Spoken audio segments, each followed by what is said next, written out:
Bueno, bendiciones mis amados hermanos. Una vez más nos encontramos para seguir estudiando la palabra de Dios y hoy estaremos estudiando acerca de instrucciones para la vida práctica. Seguimos en Gálatas capítulo 6, vamos a estar en el 6, versículos del 1 al 18. Oremos. Señor Dios de gloria y poder, en tu mano está la fuerza, en tu mano está el dar, en tu mano está el quitar, en tu mano está el ser misericordioso. Reconocemos tu señorío, reconocemos que tú eres, oh mi Dios, soberano. Reconocemos, oh mi Dios, que en tus manos estamos seguros y que tu voluntad para nuestras vidas es buena, es agradable y es perfecta. En ti esperamos y en ti estamos guardados. En el nombre de Jesús, amén. Amados hermanos, estaremos nuevamente en el libro de Gálatas. Y en los versículos del 1 en adelante del capítulo 6 nos dice: hermanos, si alguno fuere sorprendido en alguna falta, vosotros que sois espirituales, restauradle con espíritu de mansedumbre, considerándose a sí mismo, no sea que tú también seas tentado. Sobrellevad los unos las cargas de los otros, y cumplid así la ley de Cristo. Porque el que cree ser algo, no siendo nada, a sí mismo se engaña. Así que cada uno someta a prueba su propia obra, y entonces tendrá motivo de gloriarse solo respecto de sí mismo y no en otro. Porque cada uno llevará su propia carga. El que es enseñado en la palabra, haga partícipe de toda cosa buena al que lo instruye. No os engañéis, Dios no puede ser burlado, pues todo lo que el hombre sembrare, eso también segará. Porque el que siembra para su carne, de la carne segará corrupción. Mas el que siembra para el espíritu, del espíritu segará vida eterna. No nos cansemos pues de hacer el bien, porque a su tiempo segaremos si no desmayamos. Así que, según tengamos oportunidad, hagamos bien a todos, y mayormente a los de la familia de la fe. Amados hermanos, en esta oportunidad, el apóstol Pablo nos da una serie de instrucciones para la vida práctica como creyente. Y la primera instrucción que Pablo nos da es que nos exhorta a mostrar nuestro temple espiritual en el difícil ministerio de la corrección fraterna. Y usted dirá, ¿por qué tenemos que ejercer ese ministerio de corregir a otro? ¿Por qué corregir? Bueno, mis amados hermanos, nos toca y nos exhorta corregir a otro, porque somos un solo cuerpo en Cristo. La iglesia es un cuerpo, y si nosotros tenemos enfermo o con problema un dedo o una parte del cuerpo, seguramente que buscaremos la ayuda idónea para ser sanado. Asimismo es la iglesia, el cuerpo de Cristo. Así que como parte de la vida práctica del creyente, se nos llama a tratar con mansedumbre y humildad a cualquier hermano que sea sorprendido o que haya cometido alguna falta, es decir, que en debilidad de la carne caiga en pecado deliberado. Fíjense que estamos hablando de pecado deliberado. El pecado deliberado es aquel que hemos cometido a sabiendas, de que no es correcto, de que no está bien. Así es que hay algo interesante cuando leímos la palabra que Pablo especifica, y es que dice que ese ministerio de la corrección va dirigido a lo que son espirituales, es decir, aquellos cristianos maduros que, según lo que estudiamos la semana pasada en el capítulo 5, son aquellos cristianos que están caminando en el espíritu, no que están caminando en la carne. Fíjense, esa tensión que hace Pablo con que debe de ser, se especifica que los cristianos tienen que tener el deber de restaurar al hermano a quien la tentación lo ha tomado. Así, y nos llama, fíjese que es al creyente maduro, al creyente espiritual, debido a que la forma en que vayamos a corregir a otro tiene que estar adornada de un espíritu de mansedumbre. Y el espíritu de mansedumbre es parte del fruto del espíritu. Y como consecuencia de que somos personas genuinas, llenas de humildad. La semana pasada nosotros hablamos que mansedumbre no es debilidad. Mansedumbre es el derecho que yo tengo de ceder a otro mis razones en favor del amor a los demás.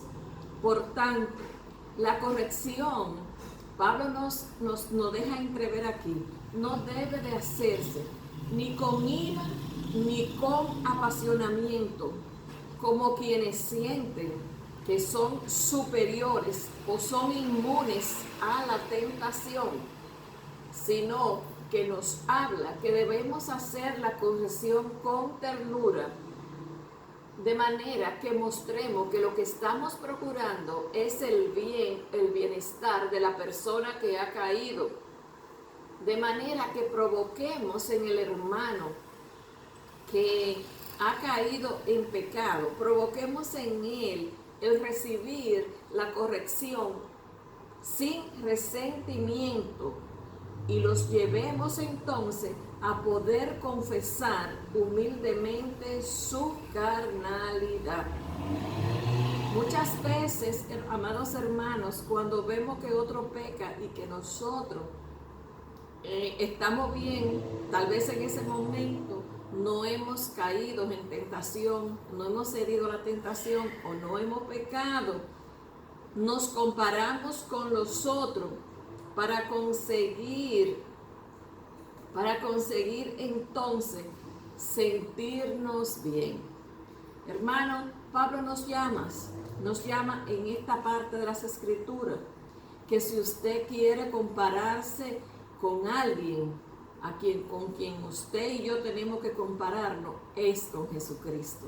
Y al compararnos con Jesucristo, vamos a darnos cuenta que cada día tenemos que hacer las cosas mejores, porque Jesucristo es excelso y superior, y todo lo hace con la excelencia de vida. Así es que, hermano, en este ministerio, el Señor nos llama a ejercitarlo en parte de lo que son las virtudes o la característica del carácter de Cristo, que es la mansedumbre, indicándonos además que al hacer la corrección, nosotros nos estemos considerando a nosotros mismos, no sea que también nosotros seamos tentados. La segunda instrucción que Pablo nos da en este capítulo 6 es una instrucción práctica que nos dice sobrellevar los unos la carga de los otros y cumplir así con la ley de Cristo. Cuando Pablo nos habla acerca de la carga, ¿a qué se está refiriendo Pablo? Estas son nada más y nada menos que las dificultades, los trabajos y los problemas que cada miembro del cuerpo de Cristo padece en diferentes circunstancias. ¿Y cuál es la ley de Cristo a la que se refiere? Realmente todos sabemos que la ley de Cristo se basa en el amor, como nos dice la palabra de Dios en Juan 13, 34 y 35. En esto conocemos que somos sus discípulos, que nos amamos los unos a los otros, porque en el amor se alivia, el amor alivia el peso tanto propio como el ajeno. Hermano, cada uno de nosotros debemos de estar persuadidos que el cuerpo de Cristo, la iglesia, funciona solo cuando los miembros trabajan juntos por el bienestar común. Así que si tú conoces alguna persona que necesita ayuda y tú no puedes suministrarle la ayuda que necesita, probablemente tú conozcas a alguien en la iglesia que es parte de tu cuerpo, del cuerpo de Cristo, que tal vez pueda ayudarla. Y si tú lo sabes, el deber tuyo es comunicarte con esa persona para que juntos puedan llevar ayuda. Si alguien necesita corrección o ánimo, no todos podemos saber las necesidades de cada uno de los miembros del cuerpo de Cristo, de la iglesia donde nos congregamos. Pero el que sepa que alguien tiene una necesidad, está llamado, mi amado hermano, a comunicárselo, ya sea a los pastores o a otro miembro, para que como iglesia podamos acudir y verdaderamente mostrarle el amor de hermano. Pablo nos dice que el que se cree algo no siendo nada, se engaña a sí mismo. Hermano, esta parte nos desafía como creyentes a que nos examinemos espiritualmente, con sinceridad, de manera honesta y genuina, y averiguar si nosotros estamos pensando o actuando o creyéndonos muchas veces que no necesitamos la ayuda de los hermanos. Hay personas que tienen necesidades, que tienen situaciones difíciles y no se lo comunican a nadie, porque entienden que lo pueden resolver, entienden que en toda su vida han resuelto su problema solo. Pero ¿sabe qué? Dios nos hizo como seres relacionales. Eso quiere decir que cada uno de nosotros debemos estar prestos para ayudarnos los unos a otros, para que la carga entre dos sea repartido y nos toque ameno. Así es que todos necesitamos la ayuda. En el reino de los cielos no caben los autosuficientes, que son las personas que se sienten capaces de hacerlo todo. Dice la palabra que los autosuficientes se engañan a sí mismos, pues la opinión exagerada que tienen de sí mismos los conduce al error.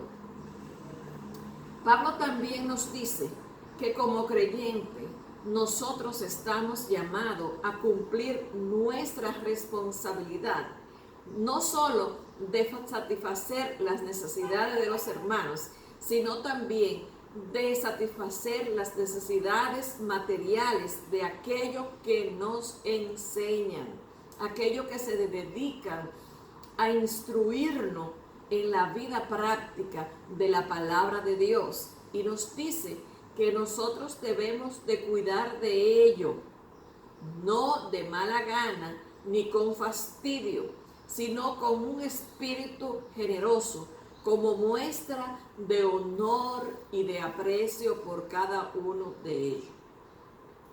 La tercera instrucción a la que Pablo nos llama y nos habla de que nosotros tenemos que adherirlo a nuestra vida, a nuestro accionar, es una ley de vida. que todos casi conocemos. Es una ley de vida que tanto en lo espiritual como en lo físico, que uno cosecha lo que siembra, porque cada acción que nosotros hacemos tiene su resultado. Si planta para tus propios deseos, cosecharás lamento. Como nos dice Proverbio 22:8, si tú siembras iniquidad, cosecharás iniquidad. Si tú siembras para agradar a Dios, cosecharás gozo y vida eterna, lo cual significa que eres un creyente comprometido con Cristo. Es en este momento que entonces nos toca examinarnos, nos toca evaluar nuestro accionar y preguntarnos, ¿qué tipo de semilla estamos sembrando? ¿Estamos sembrando semilla de corrupción o de incorrupción? ¿Estamos sembrando para el reino de los cielos o estamos sembrando para el reino de las tinieblas? Es importante que nos detengamos y pensemos, porque el momento es propicio para pedirle al Señor que erradique de nuestra vida todo aquello que no le trae gloria a su nombre. La cuarta instrucción a la que Pablo nos llama, nos exhorta, es que nosotros debemos de hacer el bien a todos, especialmente nos dice a la familia de la iglesia. Y hay algo importante que debe llamarnos la atención. En ese versículo Pablo nos dice que no nos cansemos de hacer el bien, porque a su tiempo cosecharemos si no desmayamos. ¿Acaso sabía Pablo que nos cansamos de hacer el bien? ¿Acaso Pablo conocía lo que hay en el sentimiento humano? Pablo nos exhorta a que perseveremos en el bien. Para el ser humano resulta desalentador hacer continuamente el bien y no recibir alguna palabra de agradecimiento o ver resultados tangibles. Pablo, conociendo esto, nos dice y nos desafía a que a pesar de que nosotros sintamos la tentación o el deseo de ser reconocido por el bien que nosotros hacemos, que no nos cansemos si no recibimos el resultado que nosotros esperemos, sino que nosotros sigamos haciendo el bien y confiemos en el que nos hizo la promesa. Confiemos los resultados en Dios, porque a su tiempo nosotros cosecharemos y cosecharemos mucho mejor que los resultados que puedan darnos en lo natural. De manera que cada vez que usted haga el bien, usted no va a hacer el bien para recibir la recompensa aquí en la tierra, sino que hacemos el bien porque Cristo vive en nosotros, porque a eso hemos sido llamados, y que todo lo que nosotros hacemos, lo hacemos con excelencia, como para el Señor. Así es que Santiago 4:17 nos dice que todo aquel que sabe hacer el bien y nos lo hace, le he contado como pecado. Porque cuando nosotros hacemos un servicio o un acto bondadoso, estamos sirviéndole a Dios, y Dios siempre nos recompensa de la mejor manera. Amados hermanos, no desaprovechemos la oportunidad de hacerle bien a alguien, no importa quién sea, y especialmente si son de la familia de Dios. Es una obligación lo que Pablo nos dice. Por último, mis amados hermanos, Pablo termina esta carta revelando la motivación de los falsos maestros Se recuerdan que comenzamos desde Gálatas, que fue escrita esta carta a los creyentes Gálatas, porque estaban siendo llevados al error por los judaizantes. Y Pablo descubre aquí al final de esta carta, en el capítulo 6, cuál era la motivación que estaban teniendo los judaizantes, los falsos maestros, para llevar el error a los creyentes gálatas que habían creído en Jesucristo por gracia, y estaban llevándolos entonces a que estos se circuncidaran guardando los ritos de la ley. Pablo revela que la insistencia de que los conversos gentiles de Gálatas se circuncidaran no era por el bienestar espiritual de estos creyentes, sino más bien que los judaizantes estaban atrayéndolos de nuevo a la esclavitud para escapar de la persecución de los judíos, porque aunque esto profesaban seguir a Cristo, todavía ellos seguían siendo del judaísmo. Y aunque esto ya se habían circuncidado, no guardaban la ley. ¿Qué significa esto? Que querían que los demás guardaran la ley, sin embargo, ellos mismos no estaban guardando la ley. Y como Pablo no estaba buscando pelea, porque lo único que él dijo era que llevaba en su cuerpo la marca de la persecución, Pablo dijo que él solo se gloriaba en la cruz, porque en la cruz de Cristo es que tenemos que gloriarnos, no en el madero, sino en el sacrificio que Jesucristo hizo en la cruz del Calvario, para que por gracia los que hayan creído en Jesucristo sean salvos por la fe. Y Pablo concluye con una oración llena de ternura que puede modelar nuestro sentimiento hacia los creyentes.